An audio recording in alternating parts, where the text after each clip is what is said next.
Muy bien, amados míos, quiero tocar en esta tarde, esta noche, un tema que lo encontramos en Primera de Pedro capítulo 4. Primera de Pedro capítulo 4 en nuestras Biblias, versículos 12 y 13.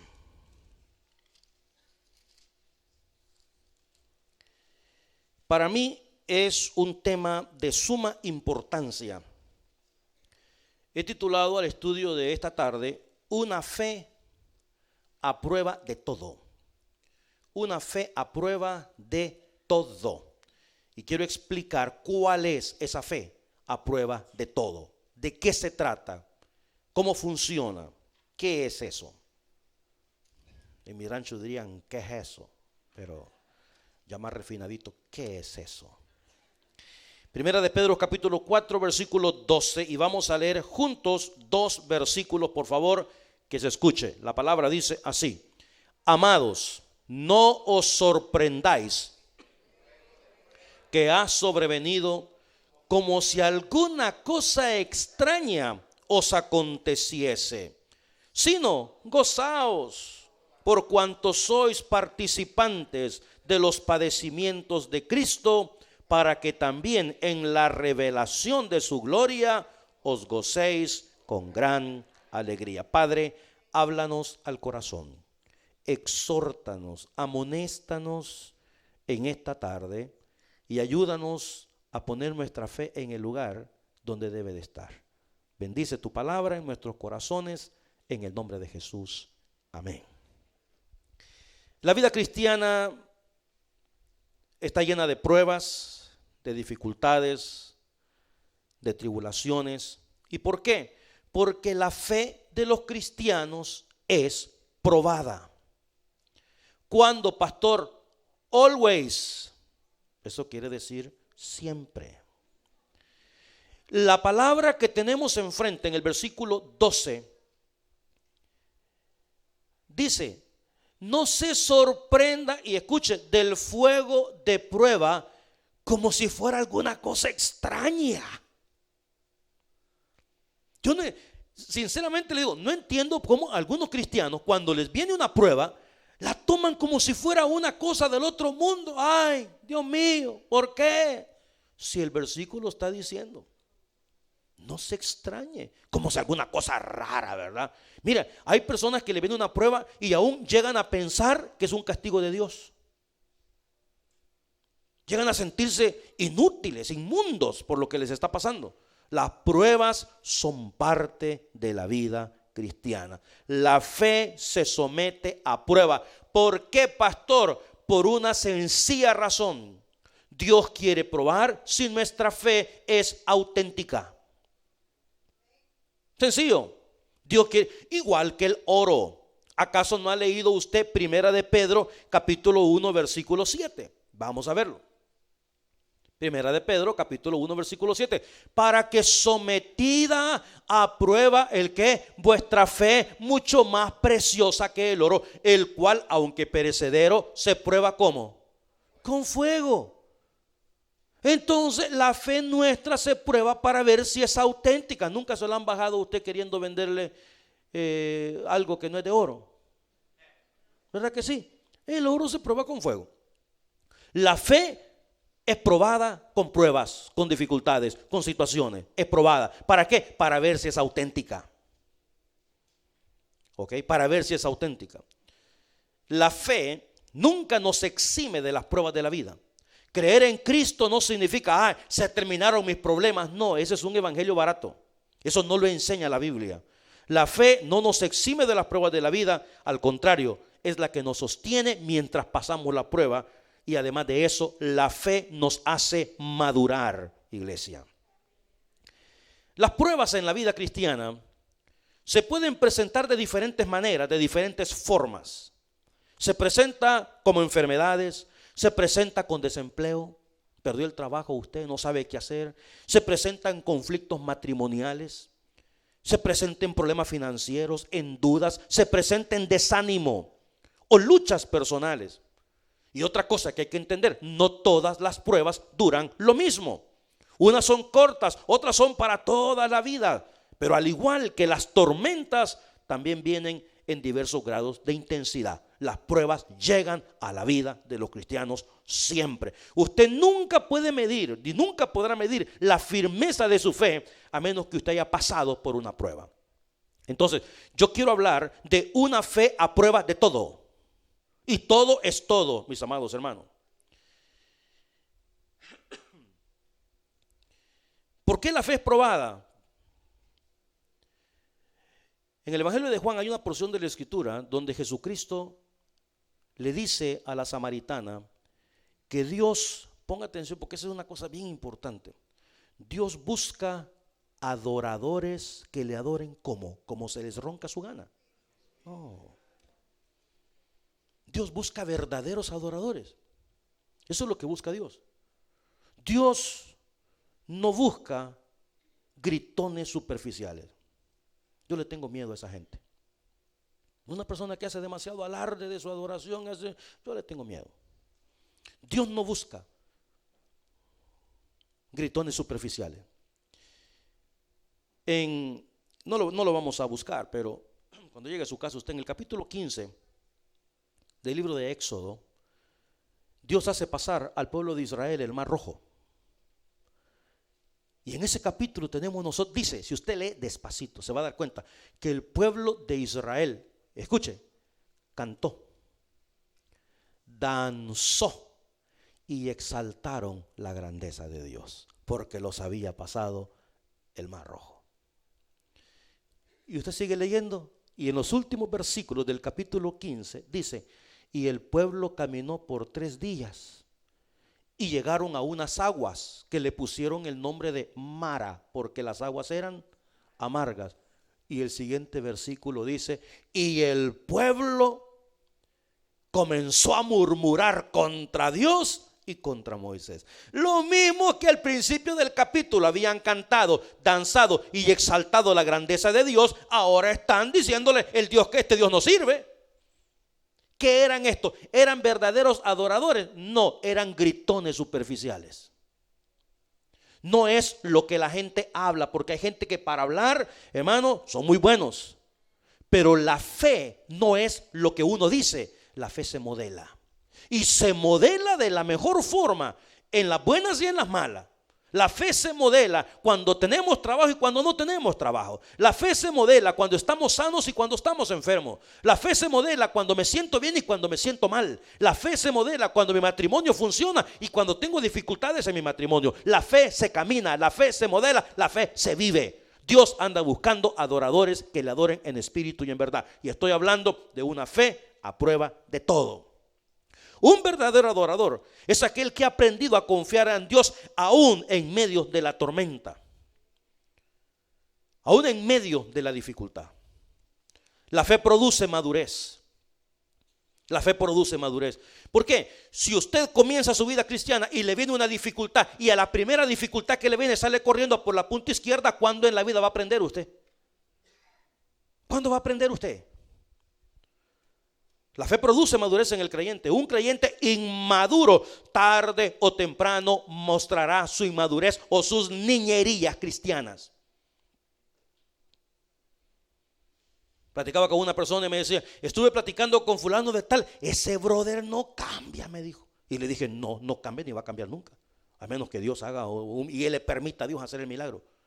Porque hay personas que tienen 20 años en el evangelio. Hay gente que tiene 30 años en el evangelio y siguen siendo niños.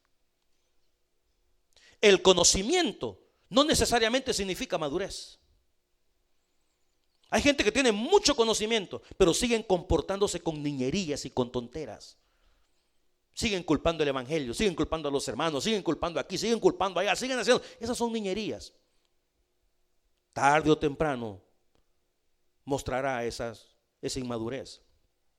Porque la fe no solo palabras, es vida. No podemos negar con nuestros hechos las cosas que decimos con nuestros labios. Imagínate que en el capítulo 11 del libro de Hebreos tenemos the Hall of Faith, ¿verdad? El lugar donde están todos aquellos hombres de Dios, siervos y mujeres del Señor, que mostraron su fe a través de grandes cosas que hicieron. Y Noé mostró su fe a través de construir un arca, y Abraham a través de querer sacrificar a su hijo delante del Señor. Y comienza a decir un montón de cosas. Y Moisés por haber pasado el Mar Rojo. Y usted quiere que su nombre se encuentre en esa lista de la fe. ¿Y qué vamos a decir?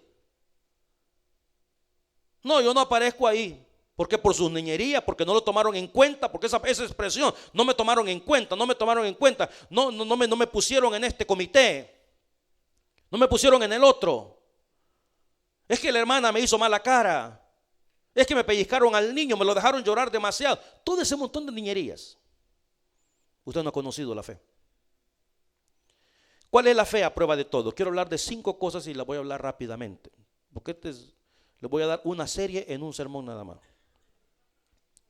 ¿Cuál es la fe a prueba de todo?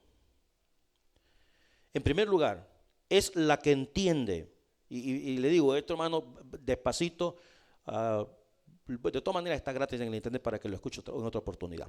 Primera cosa, es la que entiende que vivimos en una constante guerra espiritual. Esa es primera situación. ¿Cuál es la fe que es a prueba de todo? La que entiende que vivimos en una constante guerra espiritual. Lo hemos visto, lo hemos leído, lo hemos estudiado, pero por si se le olvidó, Efesios capítulo 6 versículo 12, porque no tenemos lucha contra sangre y carne, sino contra principados, potestades, gobernadores de las tinieblas y contra huestes espirituales de maldad en las regiones celestes. Y el siguiente versículo dice también, bueno, dejémoslo hasta ahí. Entonces, una fe a prueba de todo es: yo no puedo andar por las calles de este mundo como si fuera turista caminando por las playas de Cancún. Debo entender claramente que un creyente vive en una constante lucha espiritual. ¿Qué significa eso? En cualquier momento te aparece el diablo y te pega un trancazo. Eso significa. Y si yo no vivo conscientemente de eso, mi fe no va a ser a prueba de cualquier situación. Yo estoy hablando de una fe a prueba de todo. Es decir, mire pastor, venga lo que venga, caiga lo que caiga, aquí estamos perseverando fieles al Señor. Y esa es la primera situación que debe entender todo cristiano.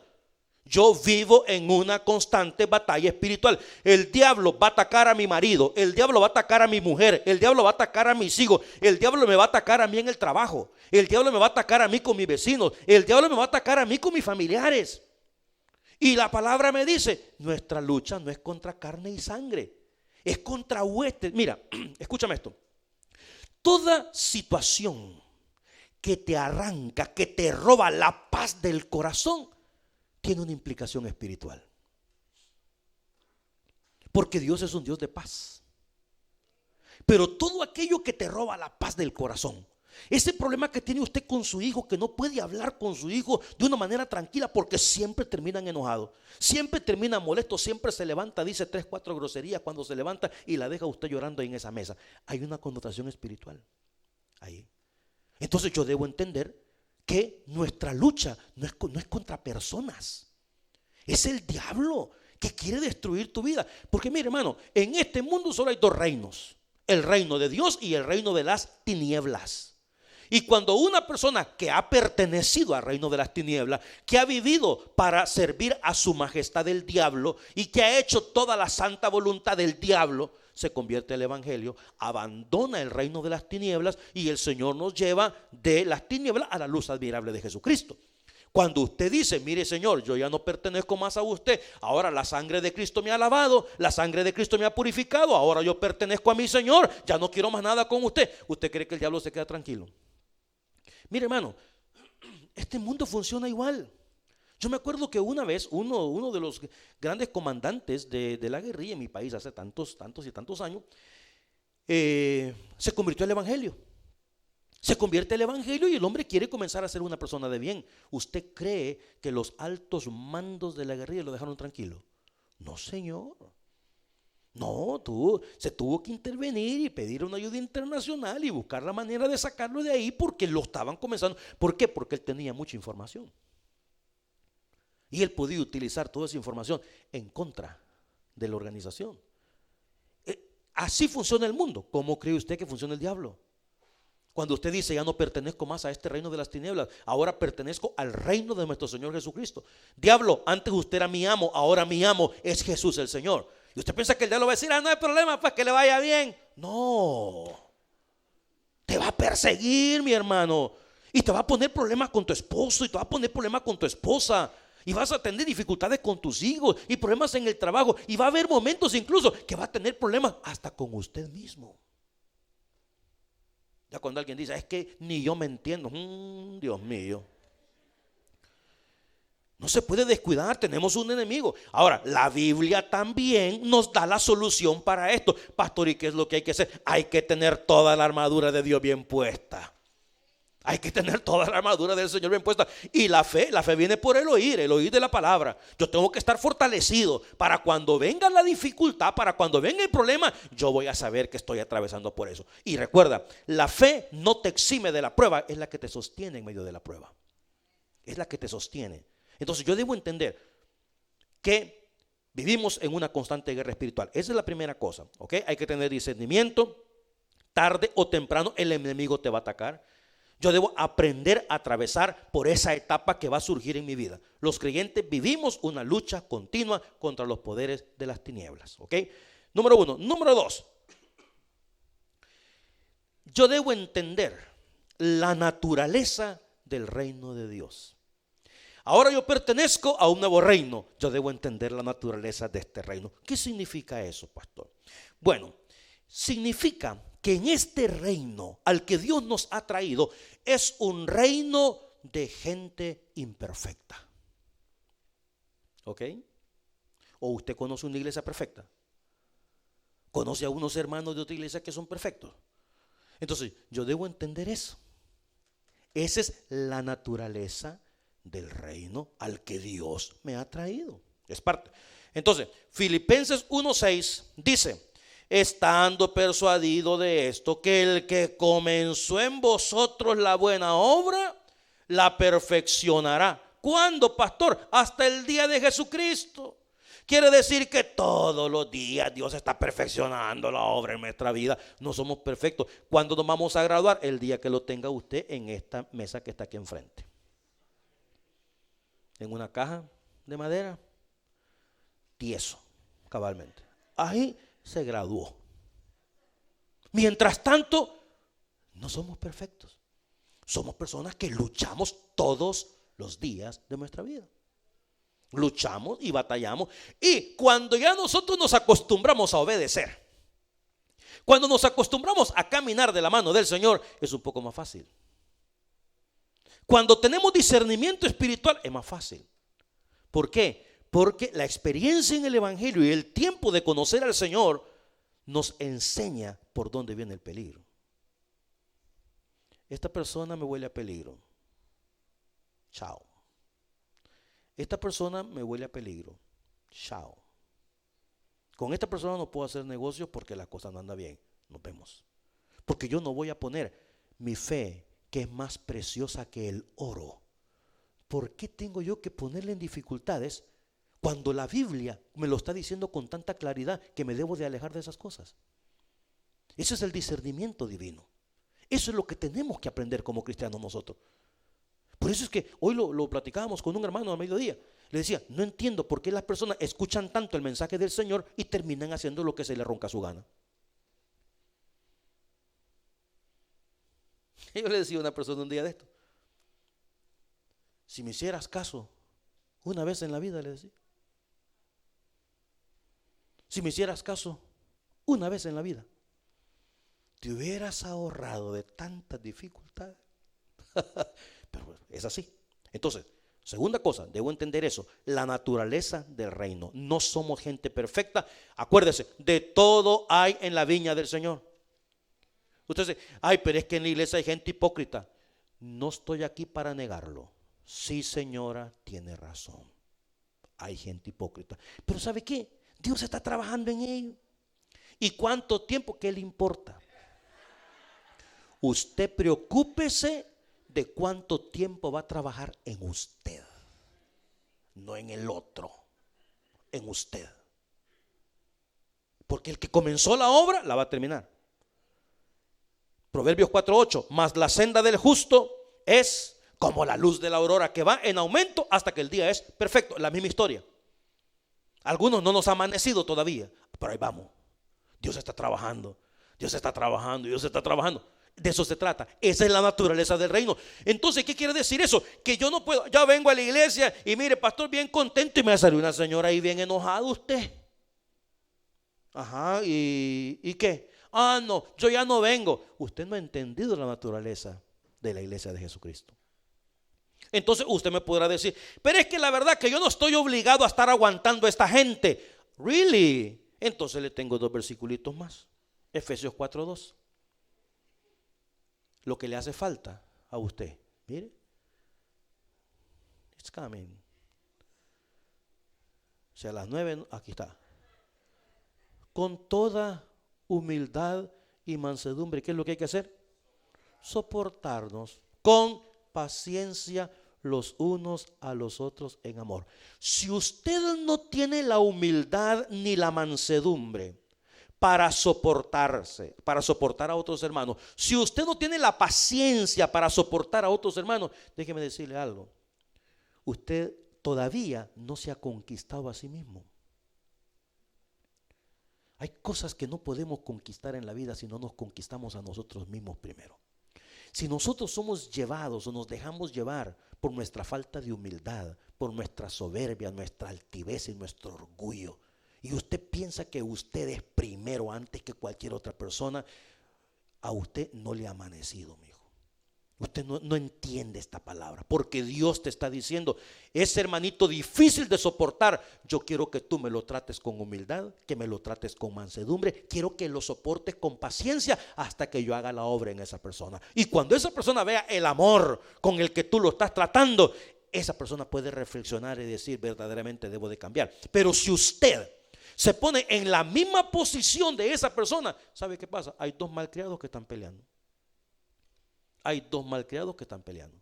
Entonces, eso es importante, entender la naturaleza del reino de Dios. En Colosenses 3:13, una vez más el Señor dice, soportándoos unos a otros y perdonándoos. Mire usted, Colosenses 3:13.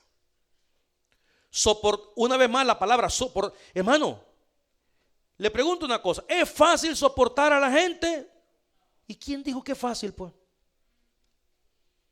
Y hay personas, ¿y sabe qué? Hay personas, y Dios es tan maravilloso, hay personas que tenemos que soportarla porque es su hijo. Porque es su hija, ni modo, vea que le da una patada y le va a echar para la calle. Pero a los hermanos, ¿por qué no? Qué difícil es ese hermano, ¿verdad usted? Qué bárbaro, qué viejo. Sí, hay que soportarlo. Hay que soportarlo con humildad, con mansedumbre, con paciencia, porque esa es una muestra de un verdadero cristiano. Entonces, primero, ¿cuál es la fe a prueba de todo? Es la que entiende que vivimos en una constante guerra espiritual. Segundo, entiende la naturaleza del reino. Yo sé que a cualquier iglesia en este mundo que yo ponga un pie, me voy a encontrar con situaciones. Es así, porque esa es la naturaleza del reino. Dios no escogió personas perfectas. Es más, y ni nos metamos tanto en esto. Dios no escogió los sabios de este mundo, hermano. ¿A quién escogió? Lo necio, lo vil escogió Dios. Lo burro escogió Dios. Y ahora usted piensa encontrar aquí que todo el mundo anda volando como que somos ángeles. Las cosas no son así, amigo. Las cosas no son así. Entonces, esa es la segunda cosa. La tercera característica de una fe a prueba de todo es entender la voluntad de Dios, entenderla, digerirla, aceptarla. Y quiero que vea un versículo, por favor. Bueno, varios. Hebreos 11:36. Entender la voluntad de Dios.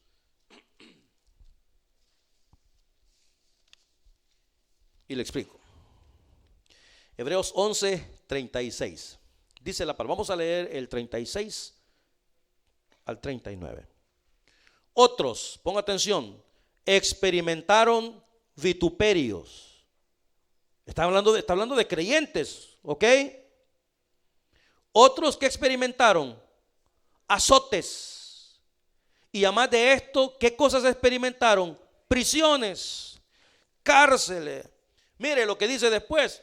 Fueron apedreados. ¿Cómo murió Esteban?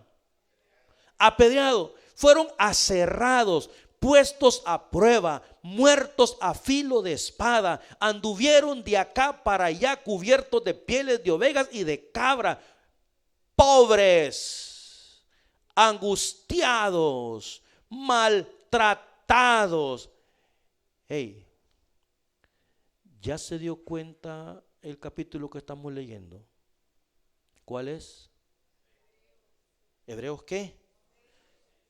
¿Hebreos qué? Y al principio de ese capítulo, ¿de qué nos habla? De la fe. ¿Y estos tienen menos fe que los otros? No. Y sí. Siguiente. De los cuales el mundo no era digno, errando por los desiertos, por los montes, por las cuevas y por las cavernas de la tierra. Y todos estos, aunque alcanzaron buen testimonio mediante la fe, mire usted, fueron aserrados, fueron apedreados, mire todo lo que le pasó, y alcanzaron buen testimonio mediante la fe, no recibieron lo prometido.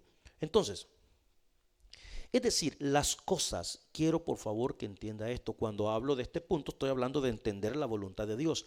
Las cosas no van a ser como yo quiero, sino como Dios quiere que sean. ¿Y sabe qué, iglesia? Y punto.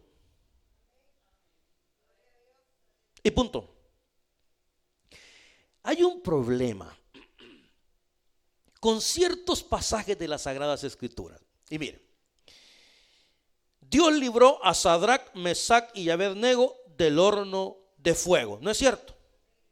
Pero hermano, hubo miles de creyentes en el primer siglo a los que Dios no los libró del horno de fuego. Murieron quemados, murieron en hogueras. Nerón fue cruel.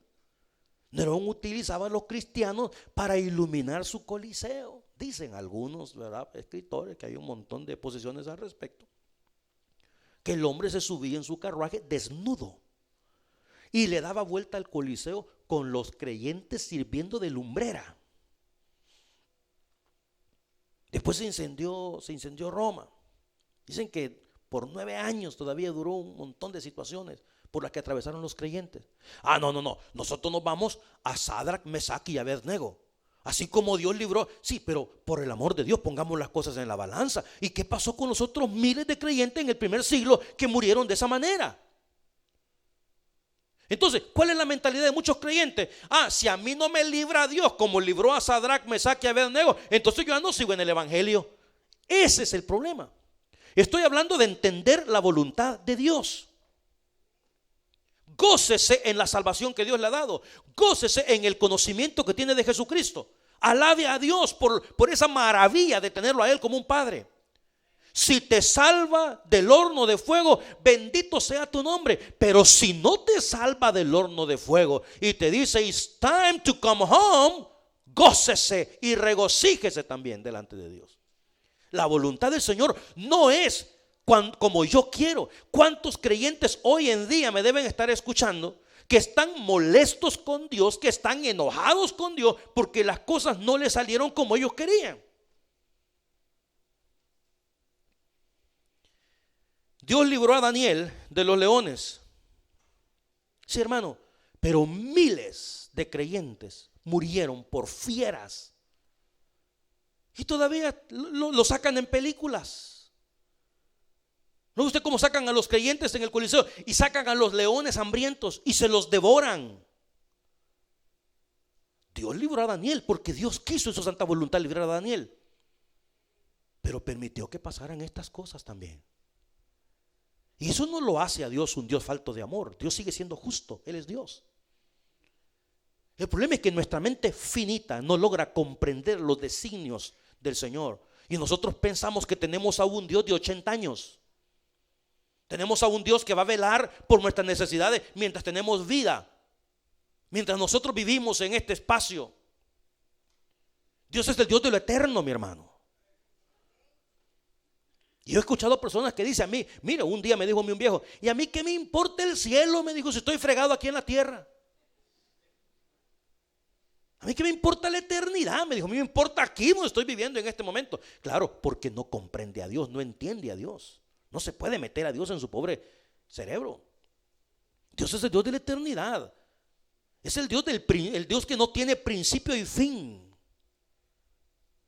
Dios nos habla de que quiere que estemos con Él una eternidad completa, hermanos. No solamente estos 80 años que vamos a vivir aquí sobre la tierra. Por eso es que Él le dijo a sus discípulos, ustedes no entienden mi reino. Mi reino no es de este mundo. Ustedes quieren medir mi reino, dijo el Señor, por las cosas que tienen a su alrededor. Con que les cuesta entender las cosas terrenales que les explico. Ahora, ¿qué tal si les explico las celestiales? Ignacio de Antioquía murió por las fieras en el primer siglo. Muchos otros siervos de Dios murieron decapitados, azotados, torturados. Otros crucificados como Jesús. Las cosas son como Dios dice y no como yo quiero que sean. Muchos creyentes no han entendido verdaderamente el evangelio. Y hay personas que yo sé que Dios me va a... Está bien, yo entiendo, yo creo. Nosotros podemos pedir, ese es el deseo. Pero ¿sabe qué? Si Dios me lo cumple, alabado sea el Señor. Y si las cosas no salen como yo esperaba, yo quería, alabado sea Dios. Él sabe, Él es nuestro Señor, Él es nuestro Padre. Él sabrá. Pero no por eso voy a dejar yo de adorar el nombre del Señor. No por eso me voy a resentir con Dios. Se murió mi tío, se murió mi abuela. Estaba leyendo un libro hace poco y el hombre que estaba escribiendo decía en su libro que él había estado presente cuando murió su nietecita. Y que fue un momento, de los momentos más duros y más difíciles que él pudo haber pasado en su vida. Y que le costó muchísimo sobreponerse a esa situación. Dice él, pero nunca en la vida nosotros dejamos por esa prueba tan terrible de ver a su nietecita partir y de ver a su hijo llorar con tanto dolor. Dice, pero nunca abandonamos a Dios. Nunca dejamos de adorar su nombre. Esa es la fe a prueba de todo. No una fe condicional. Si me va bien, yo te sirvo. Pero si me va mal, yo ya no voy más a la iglesia. Usted no ha entendido a Dios. Usted no ha entendido el evangelio. Usted no ha entendido la Biblia. Muchos piensan que Dios es Santa Claus, al que le pide cosas y aquí están. Y si no, no olvides, para Navidad, debajo del arbolito, ahí la vas a tener. Piensa que Dios es un sirviente. Piensa que Dios está obligado a darle todo lo que quiere en el momento que se nos antoje. Eso es un concepto equivocado. Por eso dice la Escritura, no os sorprendáis del fuego de prueba que os ha sobrevenido como si alguna cosa extraña os aconteciera. Debemos aprender a amar, servir a Dios aún con nuestros aguijones. Aún con nuestros aguijones. ¿Por qué vamos a tirar la toalla porque tenemos un problema en casa? Un día apareció un hermano por ahí que dijo, hermano, tengo problemas en el matrimonio, voy a dejar el ministerio. Si todos dejamos el ministerio porque tenemos problemas en el matrimonio, ¿quién va a servir a Dios? Usted. Usted resuelva su situación y camine.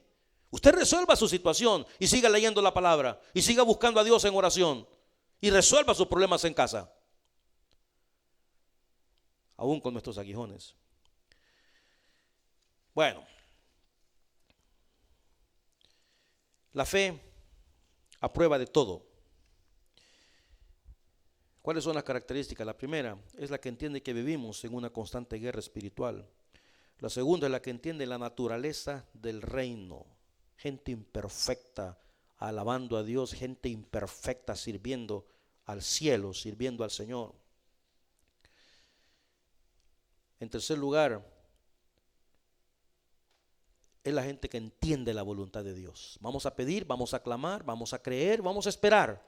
Pero si las cosas no salen como yo quiero, hermano, las cosas no salen como nosotros queremos. Y se acabó. Él es Dios. Él es el que da las órdenes, no nosotros. ¿Está conmigo? Número 4, un versículo que se lo puede hasta de memoria, Gálatas 2:20. ¿Qué dice? Con Cristo estoy juntamente, ¿qué? Crucificado. Bah, sí, pero parece que un montón de creyentes se han bajado de la cruz, mijo. Y no solo eso, se han bajado de la cruz y han venido a dar órdenes a todo el mundo. Primero estaban crucificados, estaban clavados ahí, ahora se bajaron y andan por ahí dando guerra por todos lados, reclamando sus derechos. Cuando la palabra dice, con Cristo estoy juntamente crucificado. Y mire, ya no vivo yo, vive Él. Okay. Y lo que ahora vivo en la carne, lo vivo en la fe. Esa fe que debe ser por encima de todas las cosas, a prueba de todo. El cual me amó y se entregó a sí mismo por mí. Dice la palabra también en Gálatas 5:24, porque los que son de Cristo han crucificado la carne con sus pasiones y con sus deseos. Mire, hermano, el señorío de Cristo, ese es el número 4. Entiende el señorío de Cristo. Hermano, a nosotros se nos hace complicado entender esto porque los tiempos son diferentes. Pero en los tiempos de Jesús, la esclavitud todavía estaba latente. Habían todavía mercados para ir a comprar esclavos que los compraban por 30 piezas de plata.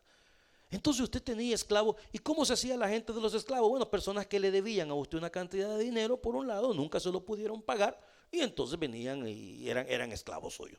Usted se iba al parque y ponía en línea a los esclavos. Y la gente venía y decía, mire, me le compro a este para que venga a trabajar aquí a mi casa. El esclavo perdía todo, perdía su identidad. El esclavo no tenía derechos de nada, hermano. Por eso cuando el Señor habló de que siervos inútiles somos, y Él dio esa enseñanza, que si el siervo viene de trabajar, le va a decir a su siervo, prepárate tu comida y después no, al contrario, sírveme, prepárame y después comes tú. Ellos lo entendieron bien porque sabían que así son las cosas. Cuando compraban a un esclavo, hasta su identidad perdía. Ya no importaba si se llamaba Pedro, se llamaba Juan, se llamaba como se llamaba. Ahora era el esclavo del señor fulano. Dulos. Ahora ese es siervo voluntario.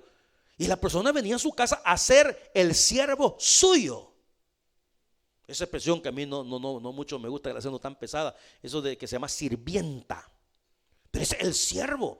Yo me acuerdo que allá en mi país venían jovencitas que venían de los pueblos, las muchachas, y venían a probar suerte a la capital y caminaban frente a la casa suya y le tocaban la puerta y le decía, disculpe, fíjese que yo vengo de tal pueblo, ¿no será que usted me puede dar dónde vivir? Y yo le sirvo.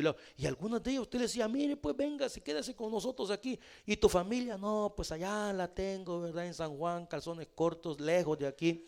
Pero si usted me da mi comidita y usted me da un lugar donde dormir, entonces y usted le daba su comidita, le daba un lugar donde dormir, y la persona hacía lo que usted le dijera, hermano, a la hora que fuera. ¿Por qué? Era la muchacha. Y se convertía en una de las cosas que yo en mi vida soporté el maltrato con esta gente. Oh, eso me mataba. Cuando yo escuchaba a gente de mi familia que trataba mal a las muchachas, me enfurecía, me molestaba tanto. Porque también tienen dignidad estas personas, pero eran las muchachas. En ese entonces, de eso se hablaba. ¿Okay? Se hablaba de quién era el esclavo. Y cuando hablamos del señorío de Cristo, hermano, en los tiempos de Jesús, en los primeros siglos, el primer siglo, acuérdese, ¿quién era el señor de aquel entonces? El César. Se habla de que cuando personas se encontraban en el camino y se saludaban, uno decía, César es el Señor. Y la otra persona contestaba y decía, verdaderamente César es el Señor. Y así se saludaba. César es el Señor. Sí, César es el Señor. Pero cuando Cristo viene en la escena y presenta quién es Él y les habla que Él es el Curios, y Pedro dice en hecho que el Señor le ha hecho el Señor de todas las cosas. Él es el Señor. Imagínate, usted se convierte al Evangelio, le entrega su vida a Jesucristo, y a partir de ahora usted se encuentra con una persona en el camino y la otra persona le dice, César es el Señor, y usted le contesta, no, Jesucristo es el Señor. ¿Qué le esperaba? ¿Santa Claus para darle regalos? No, mijo. La cárcel, los golpes, los trancazos, eso le esperaba, porque la gente decía, ¿qué dijiste? Que Jesucristo es el Señor. ¿Cómo que Jesucristo? Uno solo es el Señor del imperio romano, es el César. Pues no, Cristo es el Señor, Él es el Mesías, Él es el Dios. Te metías en problemas, hermano. pero era entender lo que significa el señorío de Jesucristo. Él es el Señor, yo soy su siervo. ¿Desde cuándo un siervo le dice al Señor lo que tiene que hacer? Entonces, cuando hablo de entender el señorío de Cristo, es entender que Él es el que da las órdenes. Las órdenes de Dios no son ni para analizarlas, no son ni para resistirlas, no son ni para crear debates. Iglesia, son para obedecerlas. Si Dios te dice que hay que congregarse, ¿qué es lo que hay que hacer? No, acabo de platicar con una persona, ahí estaba el Marqueño, hace unos minutos. Y le dije a esta hermana, es de otra iglesia, y su esposo está yendo a la iglesia. No, me dice, él dice que no es necesario, que en la casa él adora al Señor. Ese es el evangelio según los santos evangélicos. Dios que dice, no dejando de congregarse, como algunos tienen por costumbre. Si Dios dice que hay que congregarse, ¿qué es lo que hay que hacer, hermano? Analizar esa enseñanza, debatir esa enseñanza. Hagamos un fórum aquí, hagamos una mesa redonda, otra cuadrada, hagamos todo y veamos cómo, que sí. No, es para obedecerlo. Él es el Señor, nosotros somos su siervo. Si Él dice que hay que congregarse, hay que congregarse. Si Dios dice que hay que servir, hay que servir. Si Dios le dice a la mujer que tiene que amar a su marido, ¿qué es lo que tiene que hacer? No, analice, por favor. Analícelo, déle vuelta, busque el griego, el hebreo. A ver. No, obedezca por amor de Dios. Dios da las órdenes, nosotros cumplimos. Eso es entender el señorío de Jesucristo. Hermano, es como en su trabajo. Usted va y pide trabajo. Disculpe, no tiene trabajo. Sí, ok, ¿qué puedes hacer? Nada. Vaya pues. Mira, me vas a hacer aquí, me vas a hacer allá, me vas a hacer esto, me vas a hacer lo otro. Y te voy a pagar en tal fecha. Gracias. Es así. Una persona es el patrón, una persona es la que viene y hace el trabajo. El señorío de Cristo, Él es el Señor. Él es el que manda, Él es el que ordena. Nosotros somos sus siervos, nosotros obedecemos. Vengan para acá. Quiero que vayan a la aldea que está enfrente. Van a encontrar un pollino, hijo de asna, que está atado. Ustedes van, lo desatan y me lo traen. Si le llegaran a preguntar, hey, ¿qué están haciendo ustedes? Ustedes van a contestar, el Señor lo necesita. Y me lo traen. Los discípulos nos dijeron, ¿y para qué vamos a ir tan lejos? Rentemos un burro en la esquina. Una vaca no te sirve. ¿Por qué tenemos que ir caminando hasta allá? Dios ordena y los discípulos ¿qué hacen? Obedecen. Nosotros los latinos somos tremendos. Porque nosotros los latinos, en primer lugar, nos rebelamos contra todo aquello que sea autoridad. Mira, poneme esto aquí. ¿Por qué no lo pone usted, pues? Así. Y en cuestión de iglesia, tenemos diáconos aquí que son oficiales de la iglesia, que estén tratando que las cosas. O sea, hay personas que, ¿por qué, pues? ¿Y por qué, pues? Entonces, esto es parte del señorío de Jesucristo. Yo debo aprender a entender esa parte del Señor. Y número 5, con lo que vamos terminando. La fe a prueba de todo tiene que ser una fe a prueba, escúcheme esto, de sentimientos. Una fe a prueba de sentimientos. ¿Qué quiere decir eso, pastor? ¿Alguna vez se ha sentido usted decepcionado? ¿Y por qué tiene que pagar el pato su fe usted? No sabe las veces que a mí gente me ha traicionado. Hermanitos lindos, queridos de esta congregación, cuchillo a este vuelo, le ponen mantequilla por un lado y por el otro. ¿Y por qué mi fe tiene que estar de por medio? La fe a prueba de todos es una fe a prueba de decepciones. ¿Alguna vez ha sentido usted decepcionado? Siga caminando. ¿Alguna vez ha sentido usted traicionado? Siga caminando en el Señor. ¿Alguna vez ha sentido usted solo, que nadie lo apoya, que todo el mundo lo ha dejado abandonado? ¿Qué debo hacer? Siga caminando en su fe. ¿Alguna vez ha sentido deprimido? Siga caminando en su fe. ¿Alguna vez ha sentido usted usado nada más? Siga caminando en la fe. ¿Alguna vez ha sentido usted aislado? ¿Alguna vez ha sentido que usted no le importa a nadie? ¿Alguna vez has sentido con ganas hasta de desaparecer del mapa? Elías fue uno de ellos. Entonces, ¿qué es lo que hay que hacer? La fe a prueba de todo es una fe que camina de la mano del Señor, no importando cómo me sienta. Si nosotros vamos a basar nuestra fe en nuestros sentimientos, nunca vamos a llegar a ningún lado. Porque nuestros sentimientos varían dependiendo de cómo está nuestro estado de ánimo. Nuestros sentimientos son como los elevadores, mijo. Una vez estás en el piso número 10 y otra vez estás en el sótano número 5. Ay, no me quiero ni bañar. Eso es normal para algunos, ¿verdad? No me quiero levantar. Yo creo que me dio la depre. Hermano, ¿y por qué no ha venido? Porque no me siento. Y hay personas que dicen, ay, es que me siento un poquito deprimido. Y yo le pregunto, ¿y usted está trabajando? Ay, sí, pastor, no, Dios guarde. No está deprimido, paja. El que se deprime no le importa trabajo, no le importa comida, no le importa nada. El que está deprimido. Pero algunos están deprimidos con el evangelio, con la fe, con el Señor, con la iglesia, con las cosas del Señor. Con eso están deprimidos. Si se levanta a las 6:30 de la mañana para ir a trabajar, ¿qué depresión va a tener esta persona, amigo? No, hombre. Algunos la han pintado nada más pensando que el resto es bobo. Las cosas no son así. La fe a prueba de todo es una fe a prueba de nuestros sentimientos, de cómo nos sentimos en ese momento determinado. Y algunos, ellos mismos se pusieron en la situación por la que han atravesado. Queridos hermanos, nuestra fe será probada.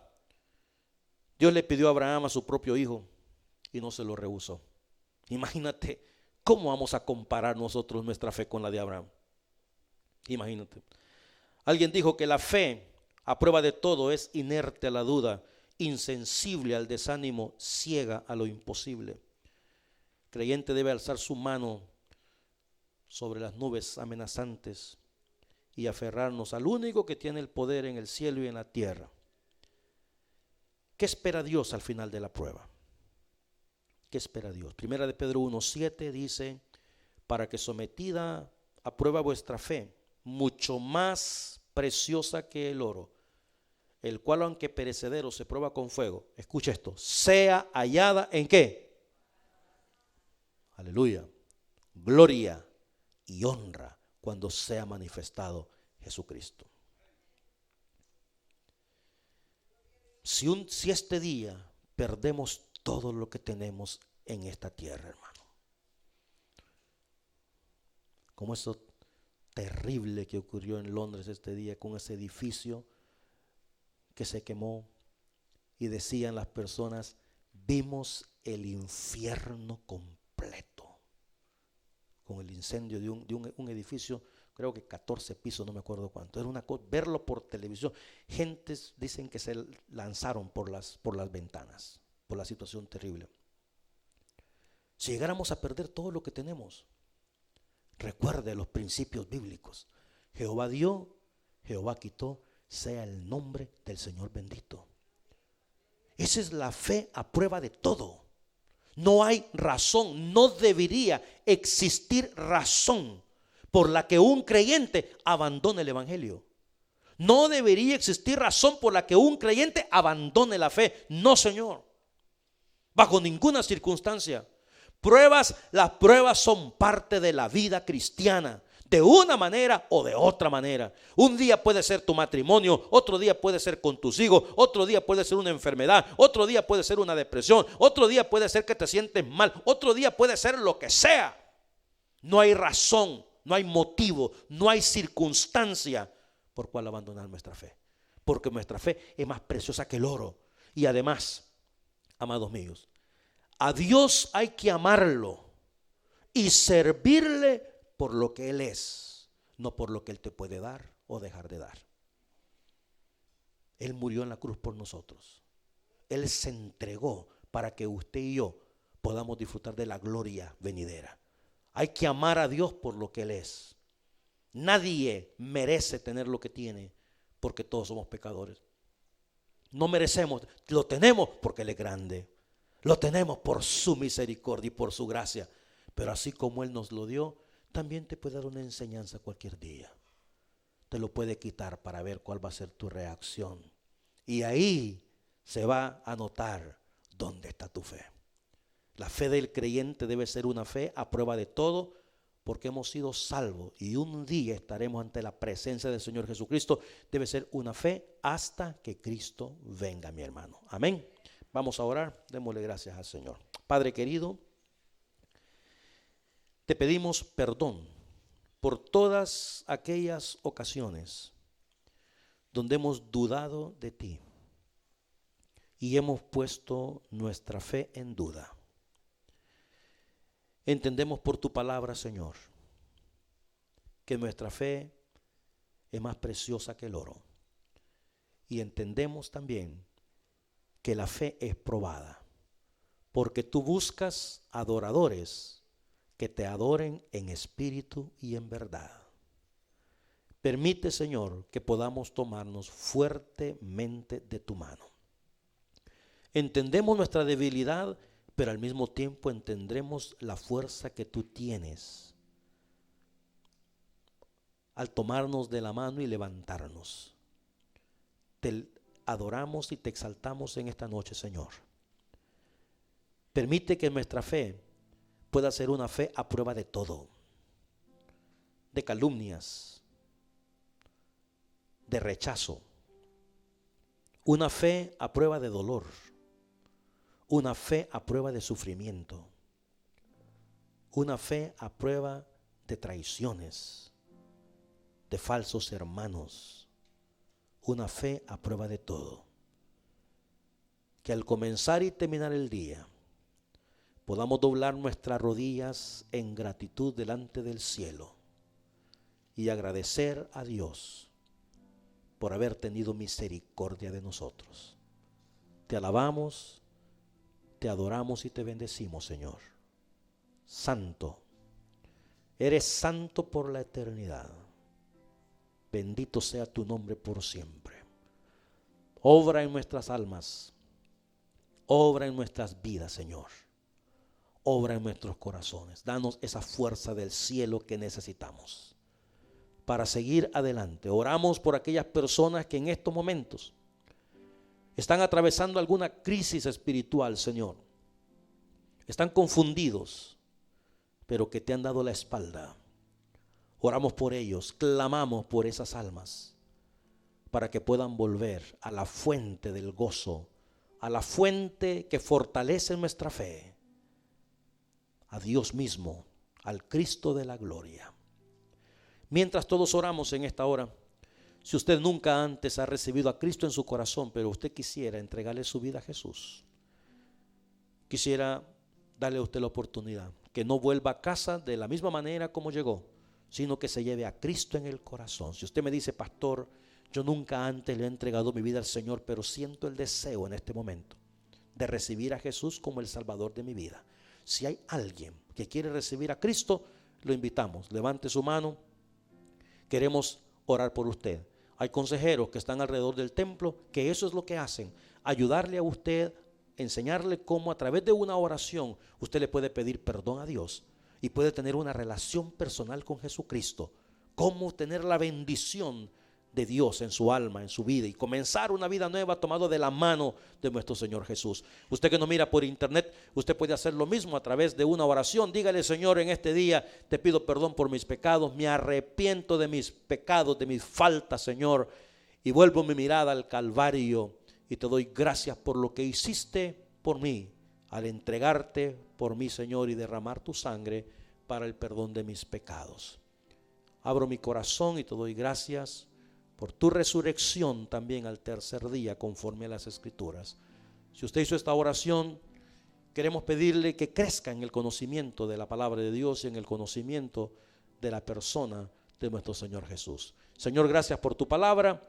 Despídenos con tu paz y tu bendición, que podamos reflexionar acerca de las verdades que hemos escuchado en esta noche, en el nombre de Jesús. Amén y amén. Que la paz de Cristo les acompañe, mis amados hermanos, que Dios me los bendiga. Veo que hay ministerio allá atrás que está vendiendo comidita, así es que pase por ahí. Bendiciones.